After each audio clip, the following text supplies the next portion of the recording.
Lu et signé. Lu et signé. Lu Et signé. Lu, lu lu et signé.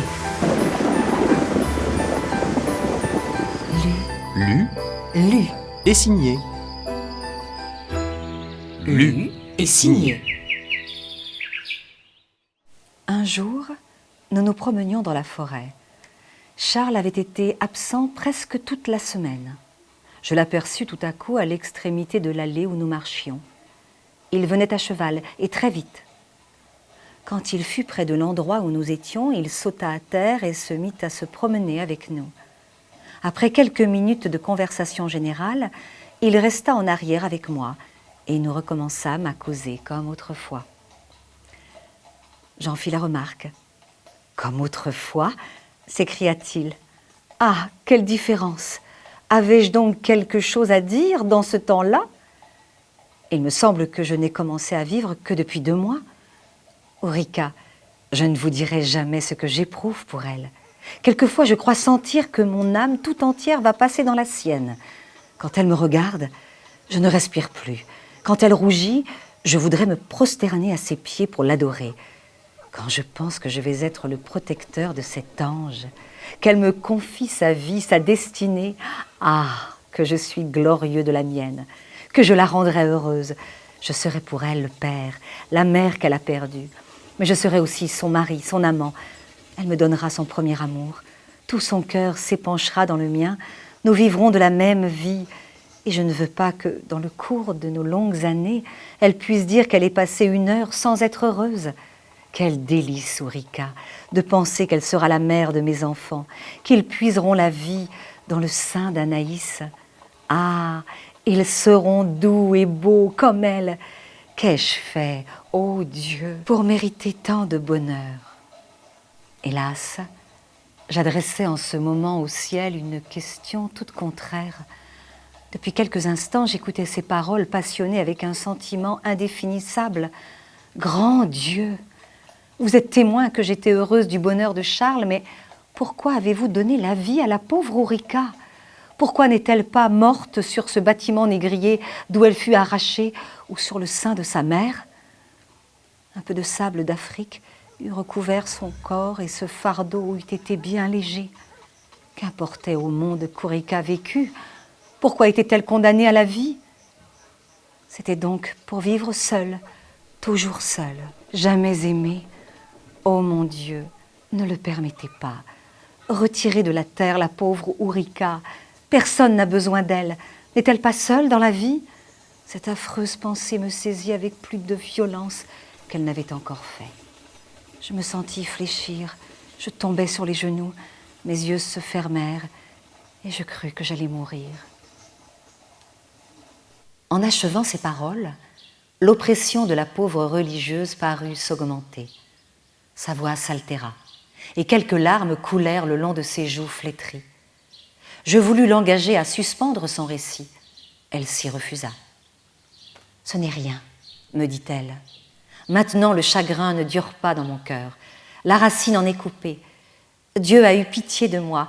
Il m'a retiré lui-même de cet abîme où je n'étais tombée que faute de le connaître et de l'aimer.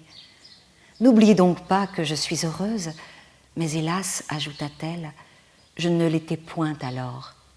Jusqu'à l'époque dont je viens de vous parler, j'avais supporté mes peines. Elles avaient altéré ma santé, mais j'avais conservé ma raison et une sorte d'empire sur moi-même. Mon chagrin, comme le ver qui dévore le fruit, avait commencé par le cœur. Je portais dans mon sein le germe de la destruction. Lorsque tout était encore plein de vie au dehors de moi, la conversation me plaisait. La discussion m'animait, j'avais même conservé une sorte de gaieté d'esprit, mais j'avais perdu les joies du cœur. Enfin, jusqu'à l'époque dont je viens de vous parler, j'étais plus forte que mes peines. Je sentais qu'à présent mes peines seraient plus fortes que moi. Charles me rapporta dans ses bras jusqu'à la maison. Là, tous les secours me furent donnés et je repris connaissance. En ouvrant les yeux, je vis Madame de B à côté de mon lit. Charles me tenaient une main, ils m'avaient soignée eux-mêmes. Et je vis sur leur visage un mélange d'anxiété et de douleur qui pénétra jusqu'au fond de mon âme. Je sentis la vie revenir en moi. Mes pleurs coulèrent. Madame de B les essuyait doucement. Elle ne me disait rien. Elle ne me faisait point de questions. Charles m'en accabla. Je ne sais ce que je lui répondis. Je donnai pour cause à mon accident le chaud, la longueur de la promenade. Il me crut, et l'amertume rentra dans mon âme en voyant qu'il me croyait. Mes larmes se séchèrent. Je me dis qu'il était donc bien facile de tromper ceux dont l'intérêt était ailleurs. Je retirai ma main qu'il tenait encore, et je cherchais à paraître tranquille. Charles partit, comme de coutume, à 5 heures. J'en fus blessée. J'aurais voulu qu'il fût inquiet de moi. Je souffrais tant. Il serait parti de même. Je l'y aurais forcé, mais je me serais dit qu'il me devait le bonheur de sa soirée. Et cette pensée m'eût consolée. Je me gardais bien de montrer à Charles ce mouvement de mon cœur. Les sentiments délicats ont une sorte de pudeur. S'ils ne sont devinés, ils sont incomplets. On dirait qu'on ne peut les éprouver qu'à deux.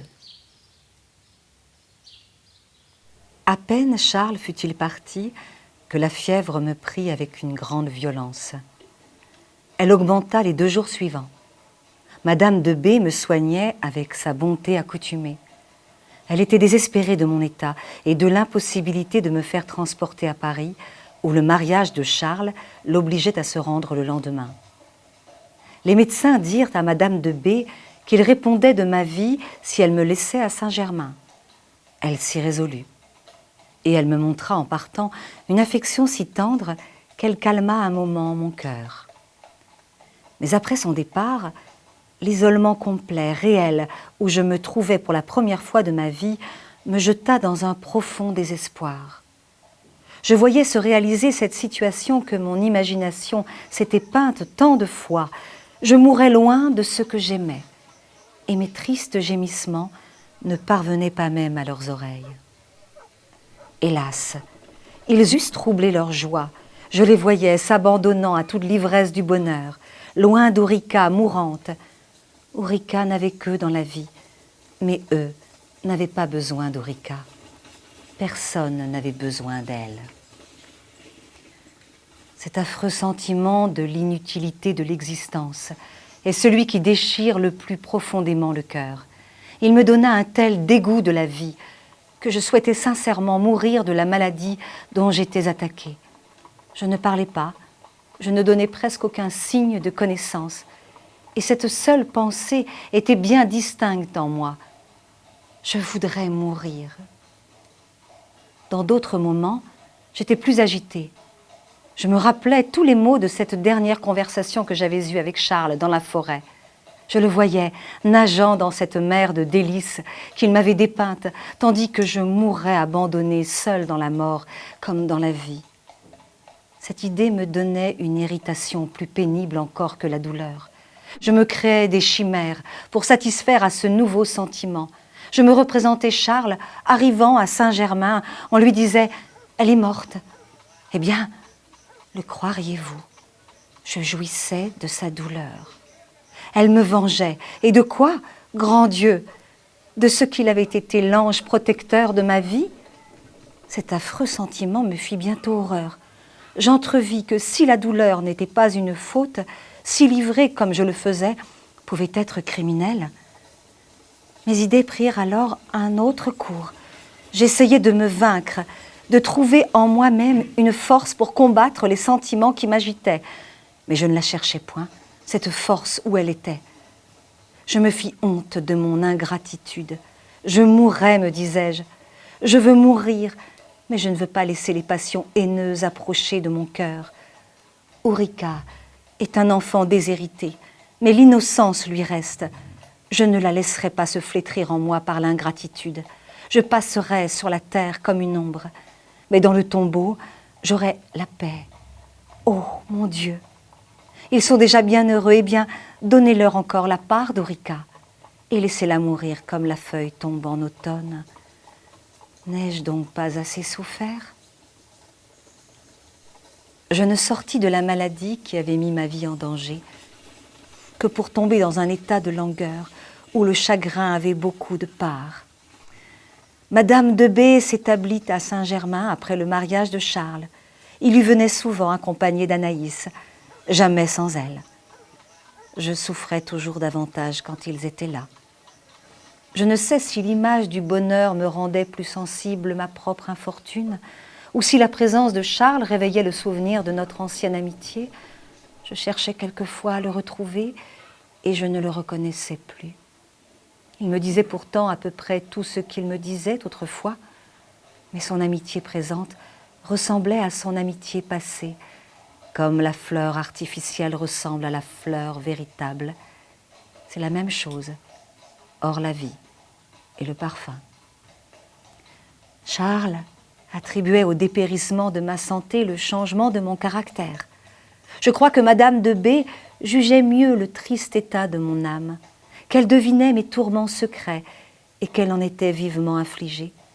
Mais le temps n'était plus où je consolais les autres. Je n'avais plus pitié que de moi-même. Anaïs devint grosse et nous retournâmes à Paris. Ma tristesse augmentait chaque jour. Ce bonheur intérieur si paisible, ces liens de famille si doux, cet amour dans l'innocence, toujours aussi tendre, aussi passionné. Quel spectacle pour une malheureuse destinée à passer sa triste vie dans l'isolement, à mourir sans avoir été aimée, sans avoir connu d'autres liens que ceux de la dépendance et de la pitié. Les jours, les mois se passaient ainsi. Je ne prenais part à aucune conversation. J'avais abandonné tous mes talents. Si je supportais quelques lectures, c'était celle où je croyais retrouver la peinture imparfaite des chagrins qui me dévoraient. Je m'en faisais un nouveau poison.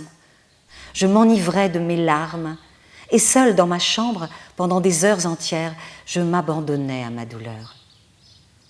La naissance d'un fils mit le comble au bonheur de Charles.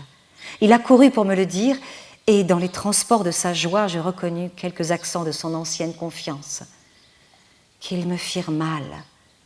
Hélas, c'était la voix de l'ami que je n'avais plus, et tous les souvenirs du passé venaient à cette voix déchirer de nouveau ma plaie. L'enfant de Charles était beau comme Anaïs. Le tableau de cette jeune mère avec son fils touchait tout le monde. Moi seule, par un sort bizarre, j'étais condamnée à le voir avec amertume. Mon cœur dévorait cette image d'un bonheur que je ne devais jamais connaître. Et l'envie, comme le vautour, se nourrissait dans mon sein. Qu'avais-je fait à ceux qui crurent me sauver en m'amenant sur cette terre d'exil? Pourquoi ne me laissait-on pas suivre mon sort? Eh bien, je serais la négresse esclave de quelques riches colons. Brûlée par le soleil, je cultiverais la terre d'un autre, mais j'aurais mon humble cabane pour me retirer le soir, j'aurais un compagnon de ma vie et des enfants de ma couleur qui m'appelleraient leur mère. Ils appuieraient sans dégoût leur petite bouche sur mon front, ils reposeraient leur tête sur mon cou et ils s'endormiraient dans mes bras. Qu'ai-je fait pour être condamnée à n'éprouver jamais les affections pour lesquelles seul mon cœur est créé? Ô mon Dieu, ô témoin de ce monde, je sens que je ne puis plus supporter la vie. À genoux dans ma chambre, j'adressais au Créateur cette prière impie quand j'entendis ouvrir ma porte. C'était l'amie de Madame de B, la marquise de, qui était revenue depuis peu d'Angleterre où elle avait passé plusieurs années. Je la vis avec effroi arriver près de moi.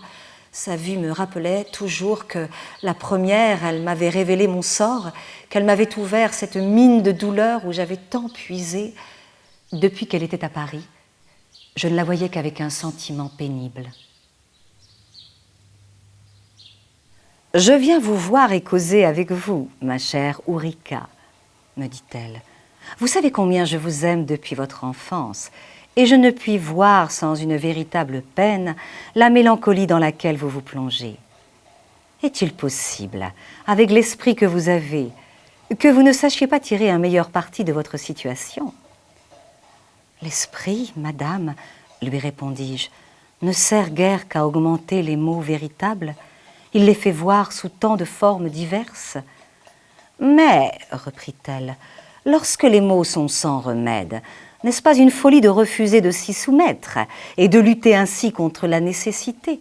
Car enfin, nous ne sommes pas les plus forts. Cela est vrai, dis-je.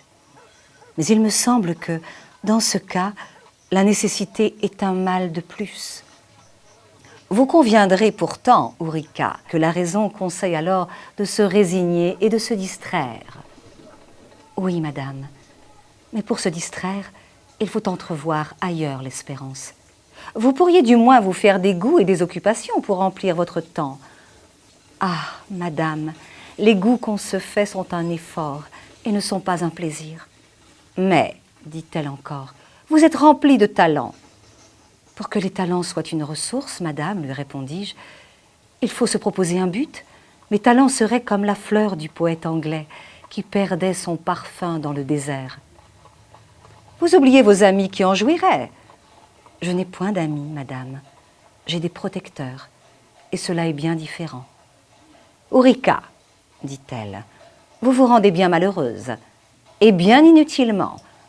Tout est inutile dans ma vie, madame, même ma douleur. Comment pouvez-vous prononcer un mot si amer, vous, Ulrica, qui vous êtes montrée si dévouée lorsque vous restiez seule à Madame de B pendant la Terreur?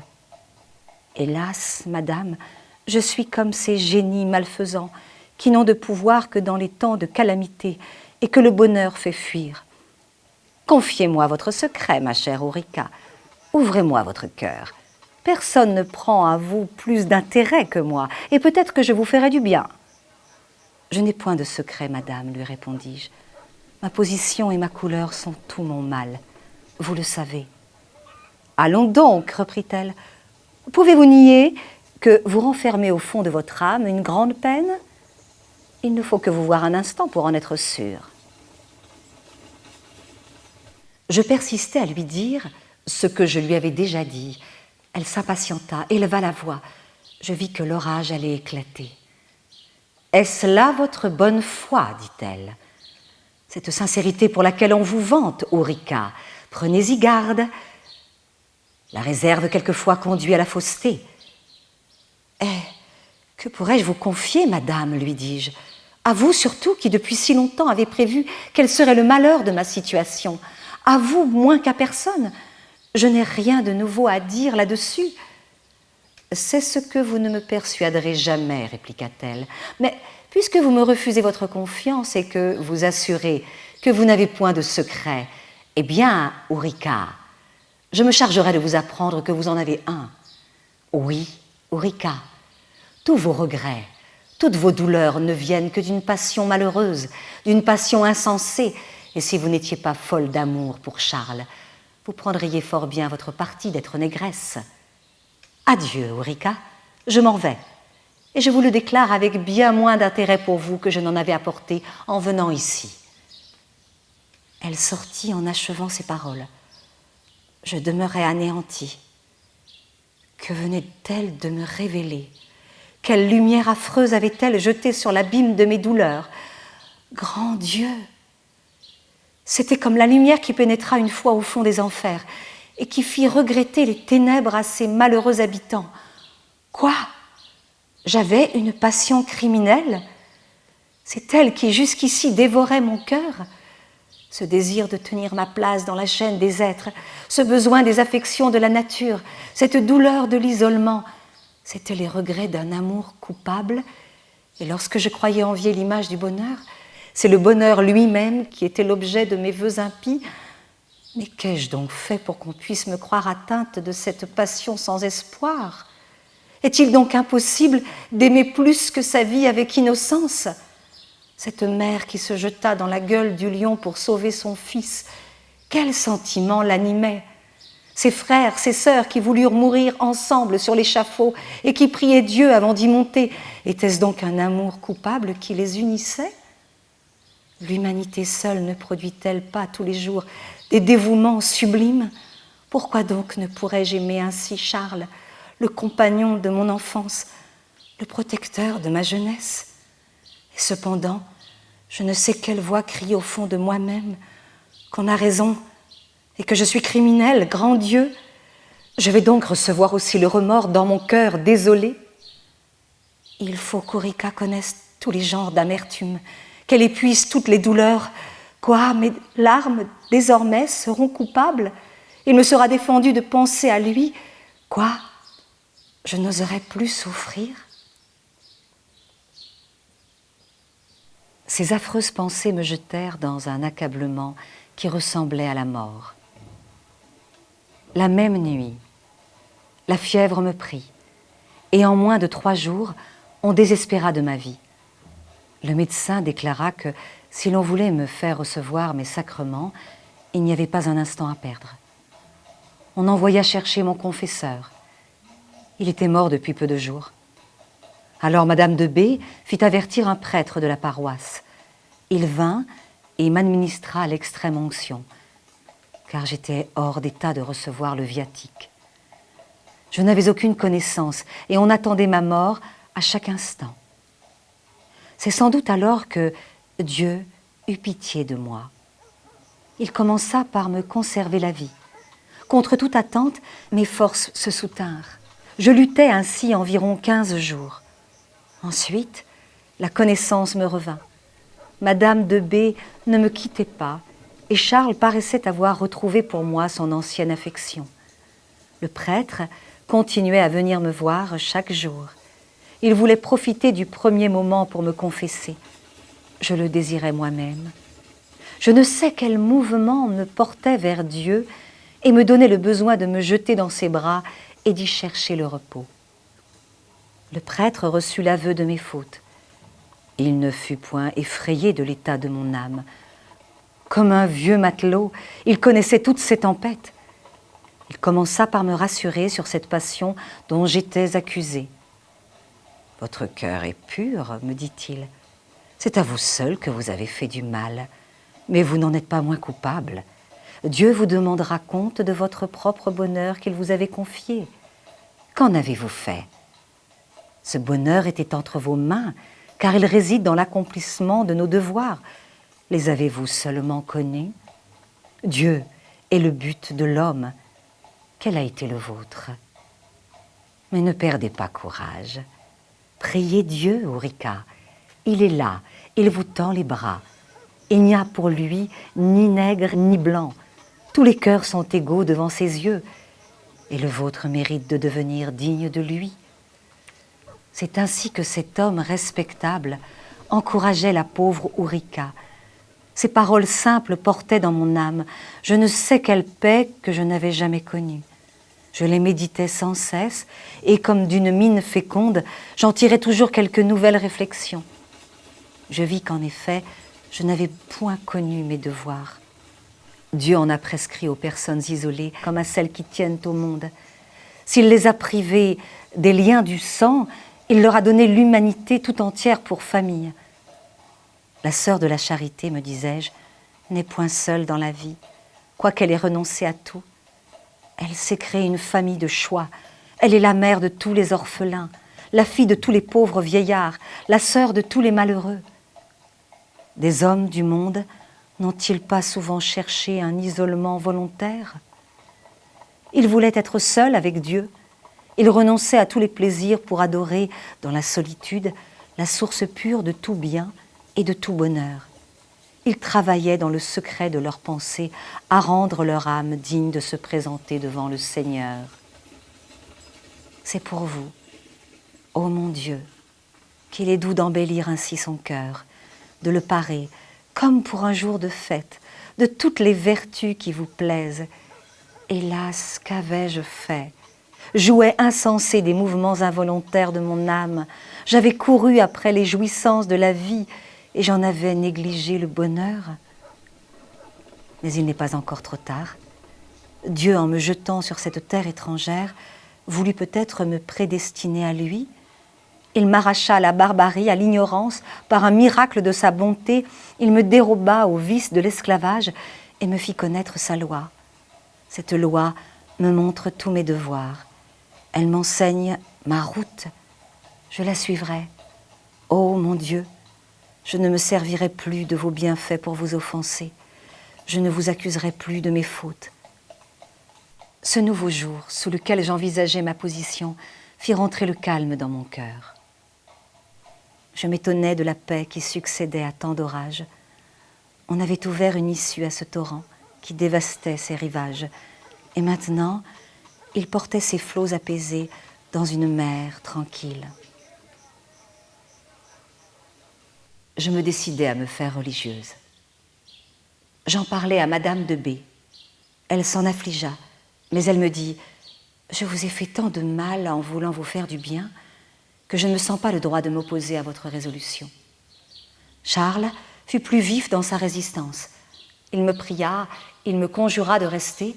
Je lui dis « Laissez-moi aller, Charles, dans le seul lieu où il me soit permis de penser sans cesse à vous. » Ici, la jeune religieuse finit brusquement son récit. Je continuai à lui donner des soins. Malheureusement, ils furent inutiles. Elle mourut à la fin d'octobre. Elle tomba avec les dernières feuilles de l'automne.